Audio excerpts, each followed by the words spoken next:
Mummy હું આવું cricket રમીને હો ને. મને ખાંડ જોઈએ.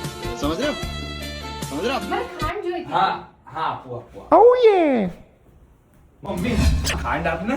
તારા શું કામ છે? અરે બાજુમાં ઓલી નવી છોકરી આવી છે ને એને આપવા માટે. ઠીક છે. આલો ખાંડ. Thank you. મજા એ. હું જાઉં છું હો. થોડી ચા પણ જોઈએ. હા આપો.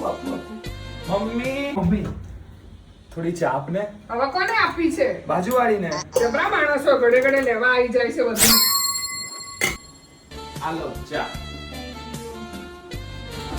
હા, એ તો બે વાહ શું વાત છે. મોડું થઈ ગયું પણ રમવા જવું પડશે ક્રિકેટ. Actually મને ચા બનાવતી થોડું દૂધ પણ જોઈએ. અરે મમ્મી એ મમ્મી ये फंस गया सी. એને થોડું દૂધ પણ આપી દે ને. લાઈ હું આપ્યો. અરે બાપ રે. લે બેટા તારી તપેલી ચા ખાંડ આપી છે ને એ પાછું લેતી આય એટલે ચા નાસ્તો ને બપોરનું ખાવાનું બી અહીંયા કરી દેજે.